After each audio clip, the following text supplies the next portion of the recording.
Hello दोस्तों, आप सभी का स्वागत है आपके अपने यूट्यूब चैनल GKGS मस्ती 2.0 के एक बेहतरीन वीडियो में। ये वीडियो जो है बहुत ही लंबा होगा, लेकिन इसमें आपको ज्योग्राफी का इसमें क्लास 8 का सारे क्वेश्चन आपको मिलने वाला है।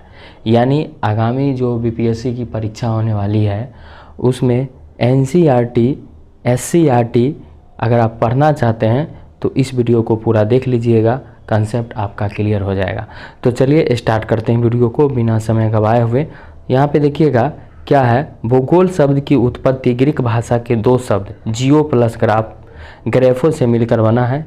जियो का अर्थ पृथ्वी और ग्राफो का अर्थ होता है लिखना या वर्णन करना। इस प्रकार ज्योग्राफी की शाब्दिक परिभाषा होगी पृथ्वी और इसके ऊपर जो कुछ भी है उसके बारे में अध्ययन करना।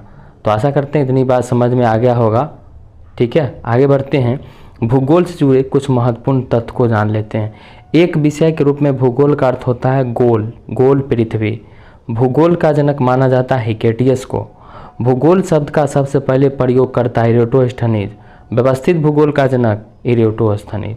ठीक है, फिर पुनः आप देख सकते हैं। देखिए इसमें पहला चैप्टर जो है 8 क्लास का आपको पढ़ना है, 1 to 5 वाले को भी पढ़ना है।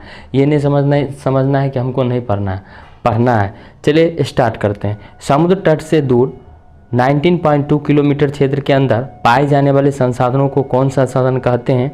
तो राष्ट्रीय संसाधन कहते हैं। थोरियम भारत के किस राज्य में पाया जाता है?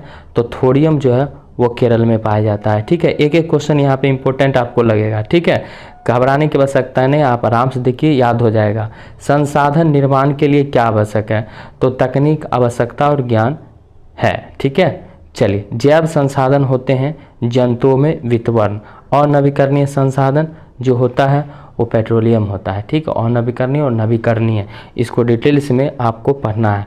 नवीकरणीय संसाधन का उदाहरण जो है कोयला होता है। ठीक है, और अनवीकरणीय जो होता है वो पेट्रोल होता है। ठीक है, पेट्रोल को हम पुनः प्राप्त नहीं कर सकते, ये बात आपको याद रखना है ना। चलिए, वैसे संसाधन जिनका एक बार उपयोग संभव हो और भंडार सीमित हो क्या कहलाता है? अनवीकरणीय कहलाता है। यहाँ पे आपका क्लियर हो गया दोस्तों। सभी लोग जो है इसको आप देखिए, मज़ा आएगा। ठीक है, और याद भी होगा। ठीक है, चलिए आगे बढ़ते हैं और अगले क्वेश्चन की ओर बढ़ते हैं। थोड़ा वीडियो लंबा होगा, 16 पेज का है और आपको बहुत अच्छे तरीके से याद हो जाएगा। वैसे संसाधन जो सभी जगह पाए जाते हैं कहलाते हैं सर्वव्यापक। वैसे संसाधन जिसकी मात्रा ज्ञात हो और वर्तमान उपयोग किया जा रहा हो कहलाते हैं वास्तविक संसाधन। वैसे संसाधन जिनकी प्रकृति शीघ्रता से नवीकरण कर लेता है नवीकरणीय कहलाता है। निश्चित स्थानों में पाए जाने वाले संसाधन को स्थानिक कहते हैं। प्रौद्योगिकी संसाधन है मानव निर्मित। अजैव संसाधन कहलाते निर्मित वस्तुओं से निर्जीव वस्तुओं से निर्मित। निम्न में कौन स्थानिक संसाधन नहीं है? जल नहीं है।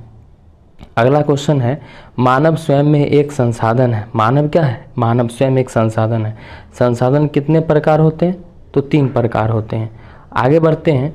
प्राकृतिक संसाधन के उदाहरण भूमि, मिट्टी, जीव, वन, पवन, सूर्य का प्रकाश, समुद्र का जल इत्यादि सभी जो होते हैं वो प्राकृतिक संसाधन होते हैं। मानव निर्मित संसाधन देखिएगा, मकान, भवन, कार्यालय, पंचायत, विद्यालय, भवन, हवाई अड्डा, रेल, सड़क इत्यादि, ये सभी क्या है? ये सभी मानव निर्मित संसाधन है।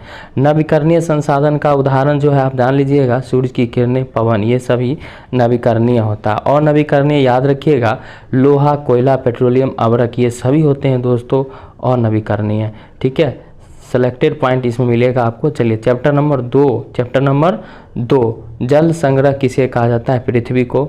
विश्व वन दिवस कब मनाया जाता है? 21 मार्च को। सामुदायिक भूमि पर किसका अधिकार होता है? समाज का। रेगुर मृदा कहलाता है काली मिट्टी को रेगुर मृदा कहते हैं। निम्नलिखित में से कौन सा कारक मृदा निर्माण नहीं करता है? तो मृदा का गठन। तीव्र ढालों पर मृदा अपरदन को रोकने के लिए सर्वाधिक उपयुक्त होता है समुच्चय रेखीय जुताई। बेतवा राष्ट्रीय उद्यान झारखंड का एकमात्र राष्ट्रीय उद्यान है। यह जो है झारखंड के किस ज़िले में, लातेहार ज़िले में है। बेतवा याद रखिएगा आप लोग।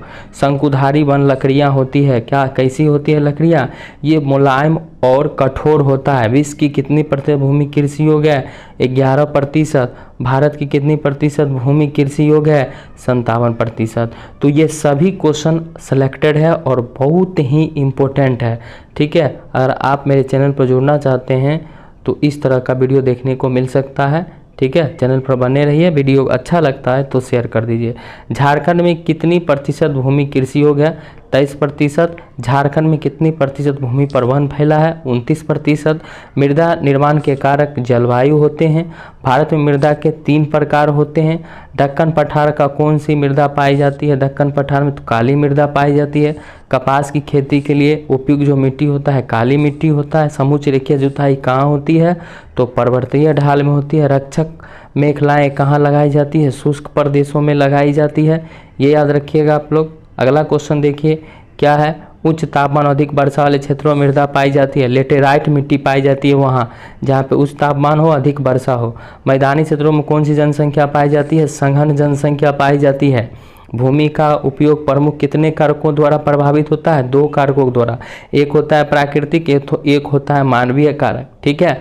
अगला क्वेश्चन, दलदली भूमि को सुखाकर ठोस भूमि में बदलकर कौन सी शहर विकास किया गया है, तो ये हो गया मुंबई, ठीक है। मुंबई को वित्तीय राजधानी भी कहा जाता है। मिट्टी को ही कौन संसाधन कहा जाता है, मृदा संसाधन, ठीक है। एक एक क्वेश्चन सिलेक्टेड क्वेश्चन है, आपको मज़ा आ रहा होगा, बिल्कुल देखिए। मृदा में पेड़ पौधे जीव एवं अन्य सड़े गले पदार्थ के अवशेष को क्या कहते हैं, ह्यूमस कहते हैं।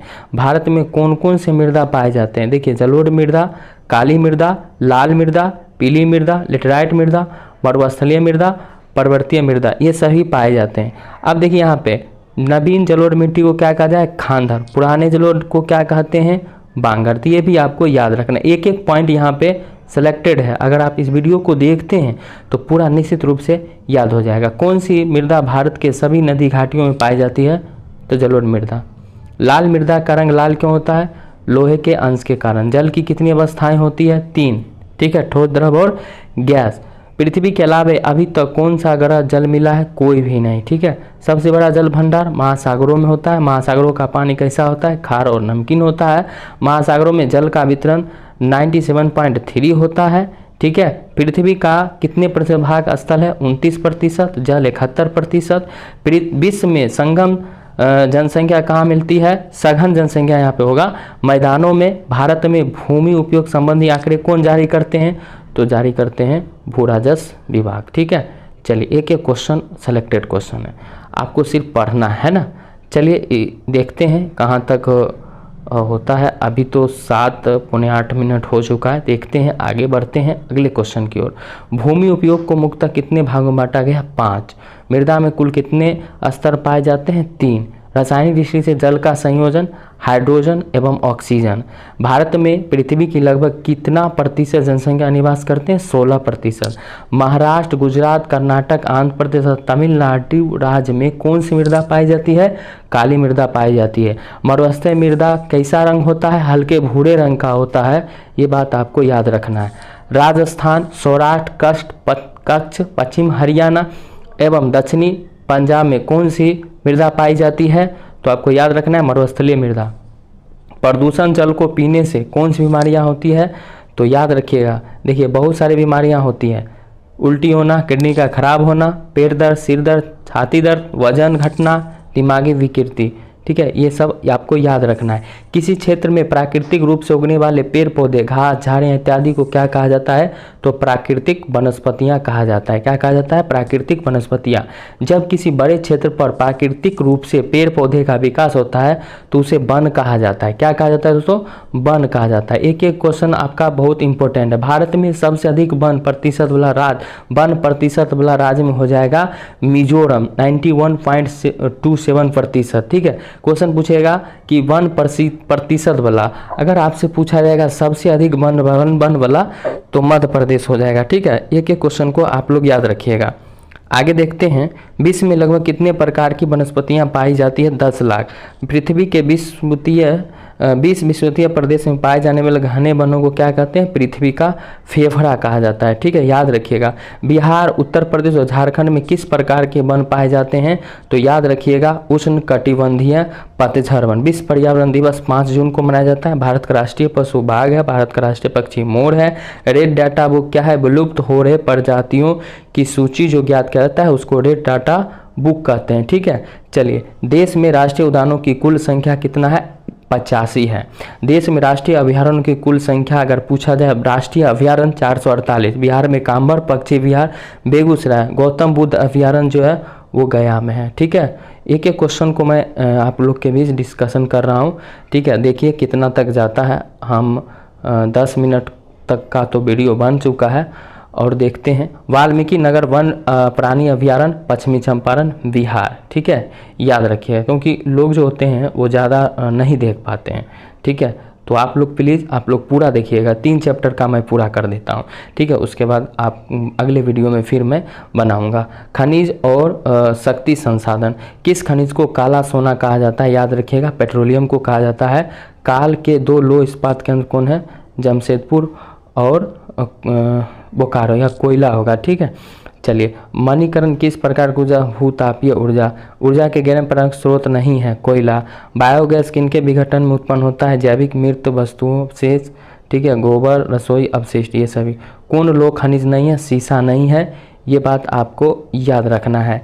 पृथ्वी के अंदर दबी शैलों से खनिजों को बाहर निकालने की प्रक्रिया खनन कहलाती है। अधिक गहराई में स्थित खनिज निक्षेपों को जिस गहन वेधन प्रक्रिया अपनाई जाती है उसे खुफी खनन कहते हैं। ठीक है, कितने प्रकार के अयस्कों को ही केवल खनिज समझा जाता है? 100 प्रकार के। कितने? 100 प्रकार के। विश्व में लौह अयस्क का सबसे बड़ा उत्पादक देश ब्राजील है। धात्विक खनिज पाई जाती है आज्ञान और कायांतरिक चट्टान में। ये क्वेश्चन आपको याद रखना है। आयलिक चट्टान कहाँ पाए जाते हैं? रूपांतरित चट्टान में। विश्व का सबसे बड़ा बॉक्साइट उत्पादक देश कौन है? तो ऑस्ट्रेलिया है। नुबा, नोवामुंडी, किरीउड़ी तथा आरी किस खनिज के प्रमुख खनन क्षेत्र हैं? तो याद रखिएगा, लौह अयस्क। मुसाबनी, राखा, घाटशिला आदि किस खनिज के लिए प्रसिद्ध है? तो याद रखिएगा, तांबा के लिए। भारत में सोने का खनिज पे किस राज्य में? कर्नाटक में। बॉक्साइट उत्पादन भारत में कौन सा स्थान है? पहला। झारखंड का स्थान पहला है भारत में बॉक्साइट में। झरिया किसके लिए प्रसिद्ध है? तो कोयला के लिए प्रसिद्ध है। ज्वारीय ऊर्जा किस प्रकार की ऊर्जा? गैर परंपरागत। विश्व का सबसे बड़ा अवरक उत्पादक देश भारत है। कौन है? भारत। पृथ्वी का अमूल्य संसाधन किसे कहा जाता है? तो खनिज को कहा जाता है। ठीक है, इसको याद रखना है आप सभी लोग।